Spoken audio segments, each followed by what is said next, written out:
Good evening, Twitchers and YouTubers, and welcome to the long-awaited, especially because of all the other problems I've had, but episode number 7 of the Blue Goose interview series. And tonight's guest is the owner of a league that I have actually been a part of for its small beginnings, but now has pretty much exploded into one of the more bigger leagues that I have witnessed in iRacing. And the league owner doing all that is Mr. Rick Donovan. Rick, welcome to the show. Hey, it's an honor to be here, Mr. Blue Goose. Well, thanks once again. So basically, I'm going to start with is as almost everyone is, how did you get into iRacing or sim racing in general? Let's start things on with that. Man, I tell you what, Brett, I started out playing some Xbox and doing some Call of Duty, and I had a great time with that. But I used to drive real race cars, got a little expensive, and tell you what, not only the expense, but it's the experience and the know-how and the mechanics and how a real race car works. I didn't have that knowledge, and I didn't have a lot of guys working on the car that had that knowledge. And I got out of racing and always had an itch for it, always wanted to do it, and saw iRacing sponsoring a lot of events on TV with the NASCAR and talked a lot about it. And they were doing a lot of advertising. And I thought, I'm going to have to check that out. And I actually was in the decal business, lettering up some race cars, and actually had a customer to tell me about iRacing. And not going to say his name because he actually allowed me to log in on his account to check it out before I actually bought into it, and really enjoyed uh, what I had saw.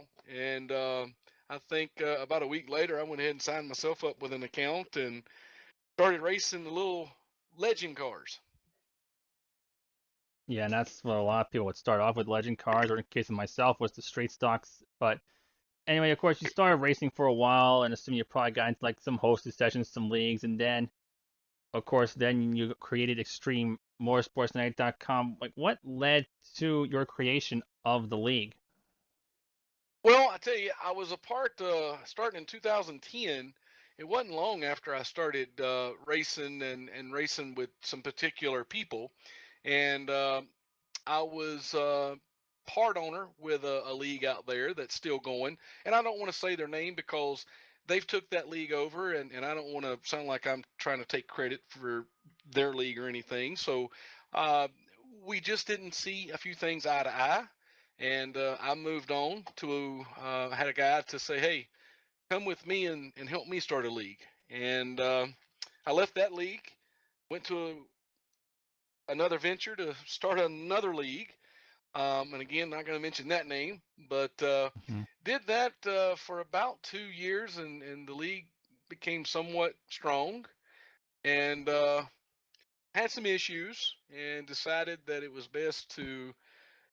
time for me to do things on my own and without any partnership or 50-50 or anything like that, because I had a vision, and I had a vision of what I wanted to do and what I wanted to see a league do, and compared to what I see leagues out there doing, I wanted to do something maybe just a little different. And some guys basically came with me, and I believe back in let me look here. I got the exact date when we launched the Extreme Motorsports 99.com. We I tell you, I was scared to death, Brett, and thinking, well, is anybody Yeah. gonna come? And December 17th of 2004, Extreme Motorsports 99.com basically was put in the books. We started it up, and well, we're doing pretty good. Yeah, and I remember I started with you guys maybe a few years ago in your in your truck series, and like it was still growing a little bit then, but like looking at it then to what I've just witnessed now, like you guys have like four NASCAR leagues going. You have like the Rick Motec Sports Clay, which is probably the biggest, more popular one of your leagues. Now you're venturing the dirt. I mean, it looks like your league has grown leaps and bounds ever since I first saw you guys. And the thing I gotta ask also is what makes your league unique from a lot of other leagues out there, because even not to mention, like, even looking like you have like a lot of people doing like the admin and stuff in all the other leagues as well in your structure, kind of spreading the workload around.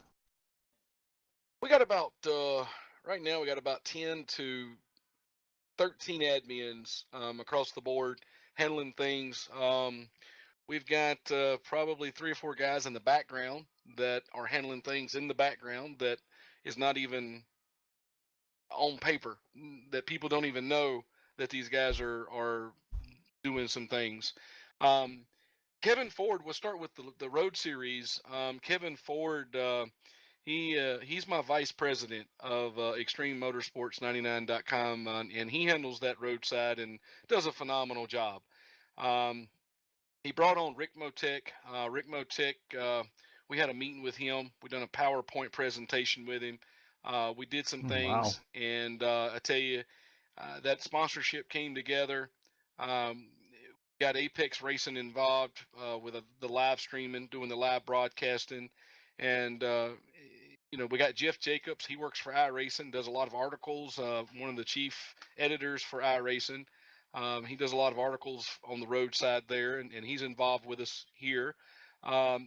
Just a phenomenal series that Kevin Ford has done with that roadside, and he's got a lot of support there.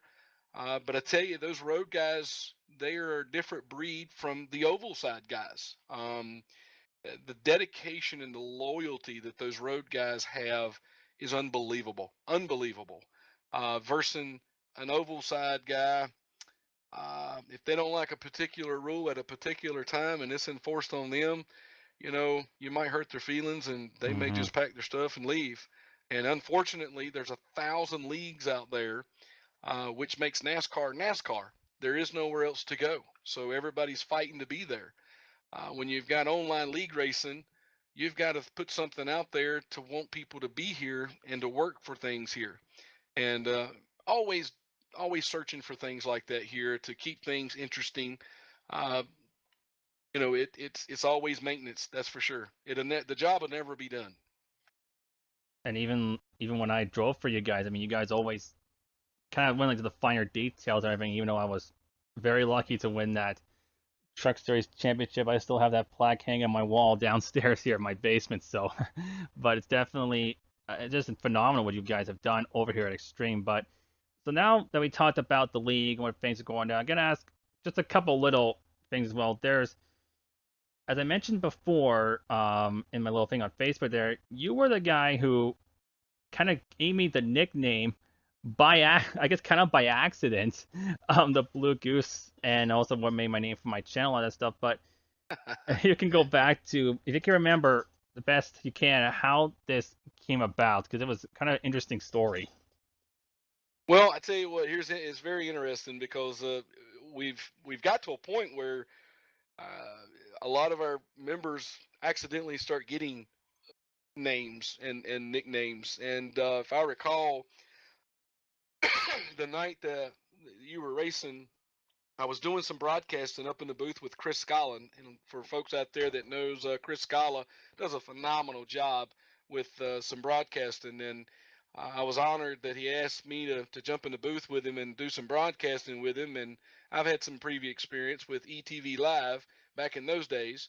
And we were just having a great time. And there was a driver out on the track that was had something of the name of Double Deuce or something on the side of his car. And I was at the time looking at your car. You had something like the Blue Jays on the side of your car, and there was a bird there. And I think I told Chris, I said, "Is that a goose on the side of his car?" And of course, your car was blue. And I said, "Well, we'll just call him Blue Goose."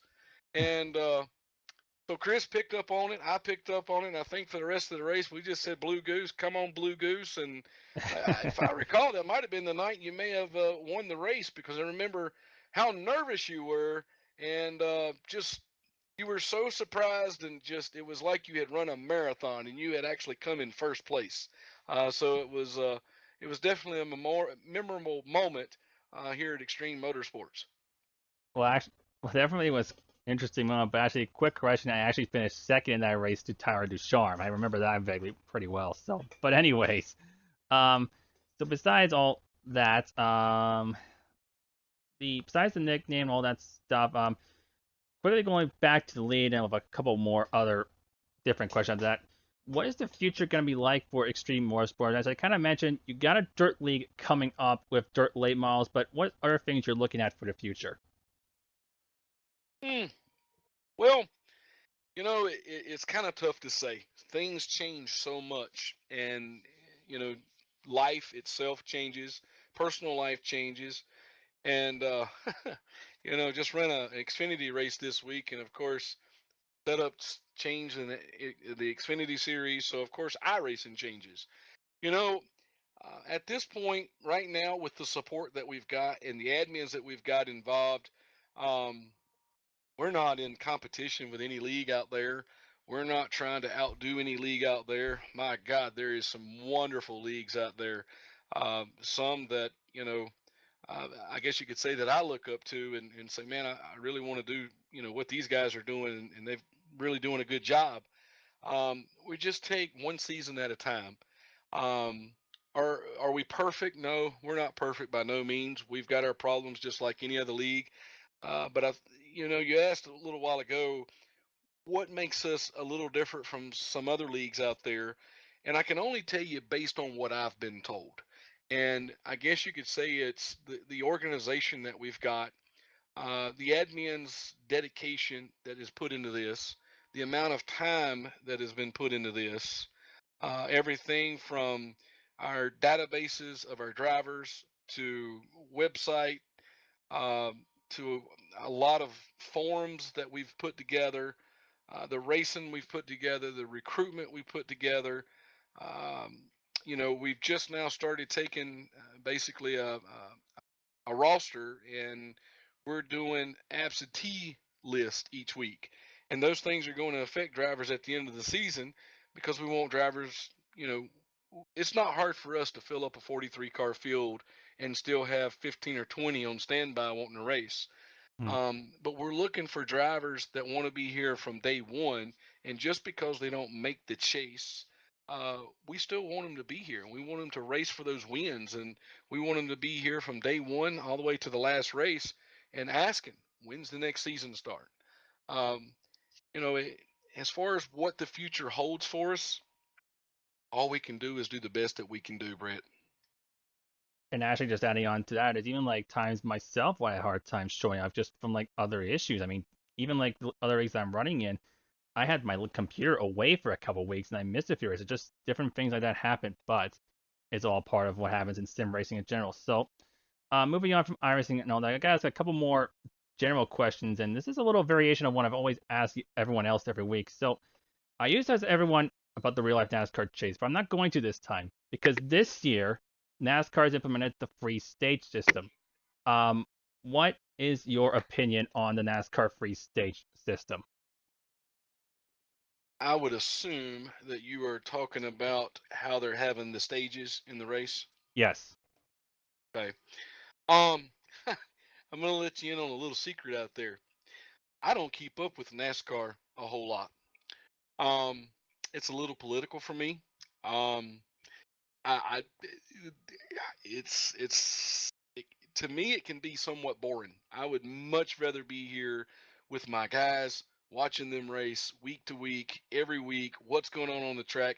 And I guess, Brett, that's just because of the amount of time that I put into it, and I've watched a lot of our drivers go from being not so good of a driver to being a top five driver.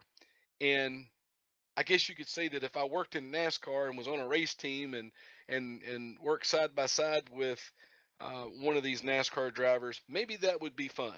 But watching the real life NASCAR racing, you know, these guys sometimes have to school me on rules and regulations and why things work the way they work because I question those things sometimes Hmm. and ask some of these guys, this rule doesn't make sense.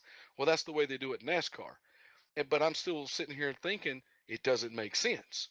Um, so as far as the stages that they've got, I think that's a way for NASCAR. The fans love to go to the race and they like to see wrecks. And over the years, we've Hmm. seen NASCAR get to a point where when the green flag drops, these cars and the drivers are so patient, they take their time, and they've got five or six cars behind them, and they're behind the car in front of them, five or six cars. So, from a competitive standpoint, um, I would say that the racing is becomes a very boring race. If you stack these cars up and you do these segment races, you've got them right on top of each other.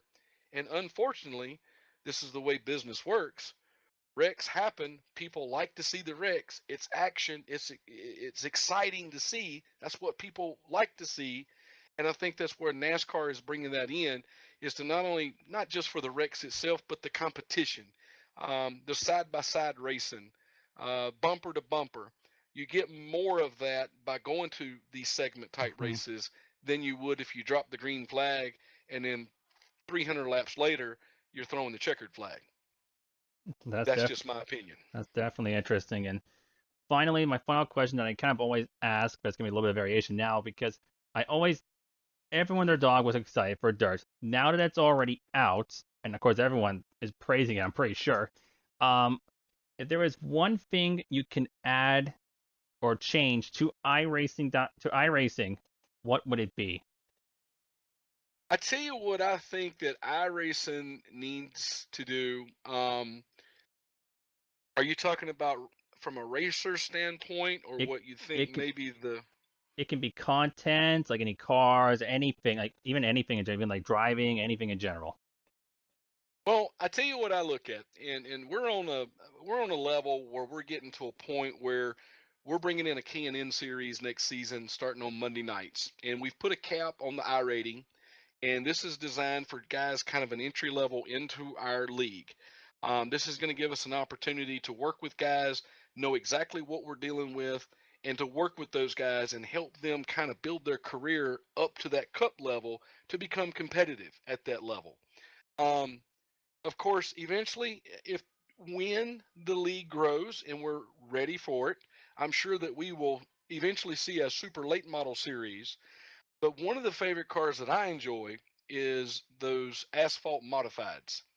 And Hmm. those are awesome cars, but I'm so disappointed the fact that those cars could be so much popular if iRacing would really do a overhaul on that car and really update that car, rescan the newer Troyer type modifieds, give these guys the ability to change the color of their wheels, their Nerf bars, and things of that nature. And that's a lot of what I've been hearing. And on a personal note, I would love to see that come to iRacing because I think it's well overdue and it's much needed. And that is definitely a car that at one time I know that was very popular.